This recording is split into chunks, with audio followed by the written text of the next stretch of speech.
Morning কি খবৰ সকলোৰে আজি বহুত দিনৰ মূৰত বৰষুণ দিছে বৰপেটা অহাৰ পাতো গৰমে পাই আছিলোঁ কিন্তু আজি গোটেই নিশা যোৱা নিশা মানে গোটেই নিশা বৰষুণ দিলে আৰু এতিয়াও বৰষুণ দি আছে শুই উঠা সেইকাৰণে দেৰি হ'ল আজি যিহেতু অকণ বতৰটো ঠাণ্ডা কৰিলে শুই ভাল লাগিলে সেইকাৰণে এতিয়া 8টা বাজি গ'ল মই শুই উঠি ব্ৰাছ কৰি আগফালে বহিছোঁ অকণমান আগফালেও হাৱা মাৰি আছে আৰু বৰষুণ দি আছে দেখিছেনে এইবিলাক আৰু আমাৰ ৰুমৰ একদম ফ্ৰণ্টৰ ভিউটো যে এনেকুৱা ধুনীয়া হয় কলেজখন আছে MC কলেজ হয় আৰু কলেজৰ বেক চাইডে মানে যোনখন কলেজৰ ফিল্ড হয় সেইখনেই আমাৰ ফ্ৰণ্টত হয় ইমান ধুনীয়া এই সেউজীয়া দেখি থাকি আৰু সেইকাৰণে এইডোখৰত বহি ভাল লাগে আৰু মই মানে অহাৰ পৰাই দুপৰীয়া সময়ত মানে ইয়াতে বহি থাকোঁ মেক্সিমাম যিহেতু অফিচলৈ যায়গৈ আৰু মই দিনটো অকল থাকোঁ মেক্সিমাম টাইম মই ইয়াতে বহি থাকোঁ আৰু ভাল লাগে এইখিনিতে বহি একদম ধুনীয়া বতৰ আজি আৰু বৰপেটা অহাৰ পৰা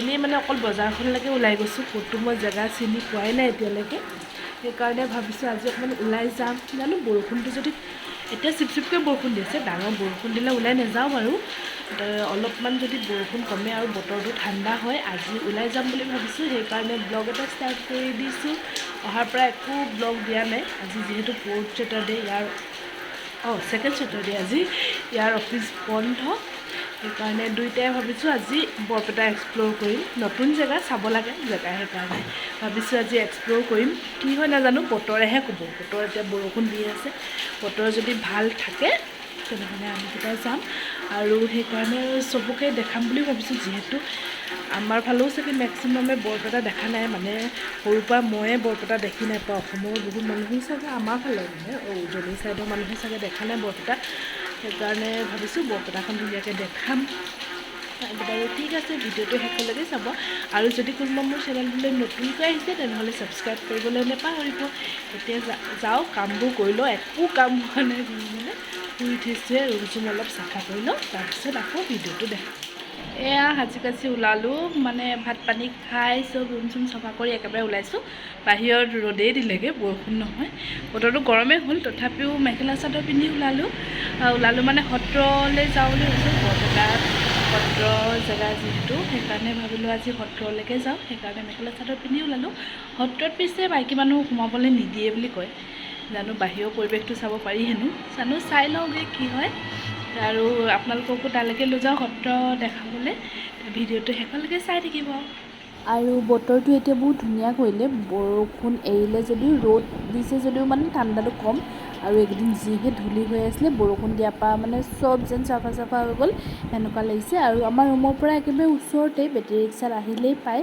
আৰু এয়া পালোহি আমি বৰপেটা সত্ৰ আৰু এই জেগাডোখৰ পৰা গাড়ীত উঠি যাব নিদিয়ে মানে আমি গাড়ীৰ পৰা নামি দিলোঁ আৰু এতিয়া আহি আছোঁ আৰু ইয়াত মোৰ এটা বস্তুৱে ভাল লাগিছে কি হয় ইয়াতে সত্ৰ আছে বা মানুহৰ কি হয় টুৰিষ্টৰ জেগা হয় ন তথাপিও ছাইডতে দোকান চোকান হৈ মানে কিবা বিজনেছ নিচিনা ষ্টাৰ্ট কৰি দিয়া নাই মানুহবিলাকে সেইকাৰণে জেগাডোখৰ বহুত ভাল লাগিছে আৰু বহুত ঠাণ্ডা পৰিৱেশ আৰু এয়া আমি সত্ৰৰ ভিতৰলৈ সোমাই আহিছোঁ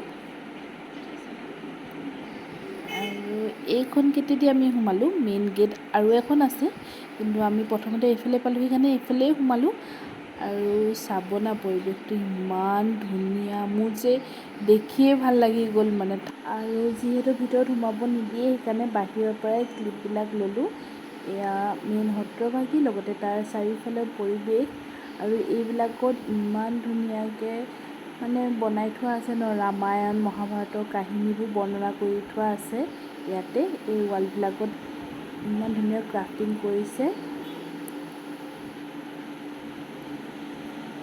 আৰু গোটেই পৰিৱেশটো বহুত ঠাণ্ডা একদম চাফা পৰিপাটি সেইকাৰণে বেছি ভাল লাগিলে আৰু আজি মানুহ অলপ কম আৰু যিহেতু ভিতৰত সোমাব নোৱাৰোৱেই সেইকাৰণে বাহিৰৰ পৰাই দেখালোঁ আমিও বাহিৰৰ পৰাই চালোঁ এনেকৈ বৰপেটা সত্ৰ পালোহি ইমান ধুনীয়া পৰিৱেশটো ন বতৰটো ধুনীয়া লাগিছে ৰ'দত আহিলেও ভালেই লাগিছে ইমান ধুনীয়া ঠাণ্ডা পৰিৱেশ মই যে ডাঙৰকৈ কথা পাতিব মন নাই এইটো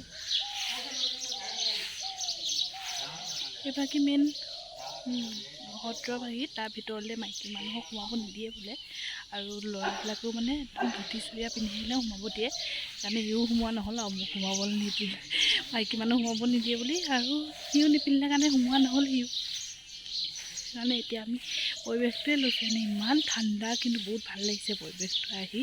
ঠাণ্ডা মুণ্ডা পৰিৱেশ আৰু বৰ ধুনীয়া হয়, ইমান ধুনীয়া চফা পৰিপাটিকৈ ৰাখিছে মানে। আৰু এইফালেহে আছে মেইন গেটখন। আমি ইফালৰ পৰা আহিলোঁ কাৰণে এইখন গেটেদি নোসোমালোঁ। বৰপেটা সত্ৰৰ পৰা ওলাই আহি এতিয়া আমি গৈ আছোঁ পাটবাউসী সত্ৰ। শংকৰদেৱে নিজে স্থাপন কৰা প্ৰথম সত্ৰ পাটবাউসী সত্ৰ, আৰু 18 বছৰ 6 মাহ তেওঁ তাতে কটাইছিলে। আৰু এতিয়া দাদাজনে তাৰে কাহিনীবিলাক এক্সপ্লেইন কৰি গৈ আছে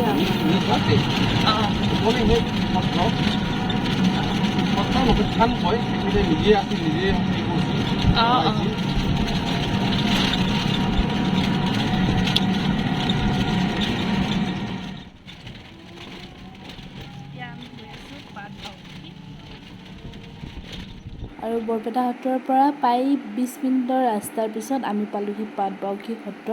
ইয়াৰো পৰিৱেশবিলাক ইমান ধুনীয়া, চাৰিওফালে সেউজীয়া আৰু ঠাণ্ডা পৰিৱেশ, মানে দেখিয়ে ইয়াতে থাকি যাম নিচিনা লাগে। আৰু আমি ভুল কৰিলোঁ, আচলতে গধূলি সময়তহে আহিব লাগিছিলে। গধূলি সময়ত হেনো নাম প্ৰসংগ হৈ থাকে আৰু সেইটো সময়ত বেছি ভাল লাগিব। বাৰু একো নাই, পাছত আকৌ আহিম আমি। আজি প্ৰথমবাৰ আহিলোঁ যেতিয়া। আৰু ইয়াতে দুটা গৃহ আছে, এনেকৈ ইয়াত শংকৰদেৱৰ গৃহ। ইয়াত শংকৰদেৱৰ ভৰিৰ চিহ্ন আছে আৰু লগতে তেওঁ নিজে হাতে লিখা ইয়াত পুথিবিলাক আছে, কিন্তু এতিয়া এইবিলাক দেখুওৱা নাই। মিউজিয়াম বনাই আছে হেনো ছাইডত, তেতিয়া ভালকৈ ডিছপ্লে কৰিব। আৰু ছাইডত আছে কালিন্দী আইৰ গৃহ, তাতো কালিন্দী আইৰ নিজে হোৱা বিচনাখন আছে। আৰু এইফালে আছে এটা কুঁৱা, এইটো হেনো কালিন্দী আইৰ পানী তোলাত কুঁৱা আছিলে, আৰু এইটো বহুত দিন মাটিৰ তলতে ডুব গাই আছিলে, কিন্তু 1988 চনৰ ভূমিকম্পতহে এইটো ওলালে। আৰু এইফালে বৰ্তাজনে আমাক এক্সপ্লেইন কৰি গৈছে বস্তুবিলাক, আৰু কি ইয়াত সংৰক্ষণ কৰি থৈছে তাকে দেখাই গৈছে। আৰু ইয়াতে শংকৰদেৱে নিজেই ইউজ কৰা আৰু তেওঁৰ দিনতে ইউজ কৰা বস্তু কিছুমান সংৰক্ষণ কৰি থৈছে। ছাইডত এটা মিউজিয়াম বনাই আছে, এইবছৰ নহ'লে অহা বছৰ তাত কমপ্লিট হ'ব কাম, তেতিয়া হেনো তাতে ডিছপ্লে কৰিব। এতিয়া এনেকৈ সংৰক্ষণ কৰি থৈছে। এইবিলাক মুখা আছে, শংকৰদেৱে নিজেই প্ৰস্তুত কৰা, আৰু তেওঁৰ দিনত ভাওনাত যোনবিলাক ইউজ হৈছিলে সেইবিলাক মুখা আছে। আৰু শংকৰদেৱক ৰজা নৰনাৰায়ণেও বহুতবিলাক সামগ্ৰী দিছিলে, আৰু সেইবিলাকো যিমান যি পাইছে তেওঁলোকে সংৰক্ষণ কৰি ৰাখিছে। কাৰণ বহুত বছৰ হ'ল একেবাৰে সম্পূৰ্ণৰূপে ৰাখিব পৰা নাই, যিমান যি উদ্ধাৰ হ'ল সেইখিনি সংৰক্ষণ কৰি ৰাখিছে।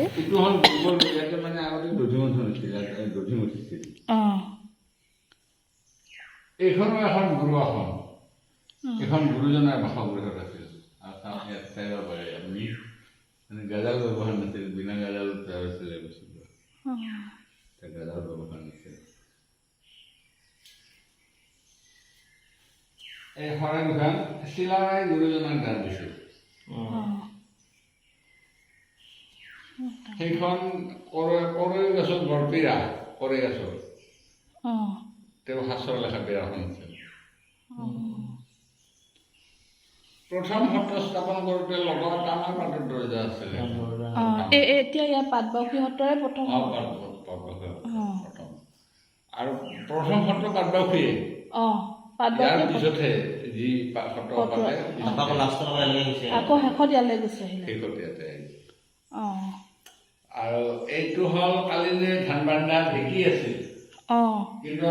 আৰু আজি ইয়ালৈ আহি বহুত ভাল লাগিলে। গুৰুজনাৰ নজনা কথাও বহুত জানিবলৈ পালোঁ, আৰু তাতে তেওঁৰ দিনৰে বস্তু কিছুমান দেখিবলৈও পালোঁ। বহুত ভাল লাগিলে, আৰু পৰিৱেশটো সঁচাকৈ বহুত ঠাণ্ডা। সত্ৰৰ পৰিৱেশবিলাক এনেও ঠাণ্ডা হয়, কিন্তু ইয়াত মানে আৰু ঠাণ্ডা পাইছোঁ আমি। মানুহৰ ভিৰ ভাৰো কম, গতিকে বহুত ভাল লাগিলে। আৰু আমি এতিয়া সত্ৰ চাই উভতি আহিলোঁ। আৰু আপোনালোকক ক'ম যে কোনোবাই যদি বৰপেটা অহা নাই, এবাৰ সত্ৰবিলাক চাবলৈকে আহিবচোন। ইয়াত পৰিৱেশটো বহুত ভাল লাগিলে, আৰু আপোনালোকে নিশ্চয় ভাল পাব। আৰু আজিৰ ভিডিঅ'টো ইমানতে সামৰোঁ। আপোনালোকৰ যদি ভাল লাগিলে তেনেহ'লে লাইক, কমেণ্ট আৰু শ্বেয়াৰ কৰি দিব।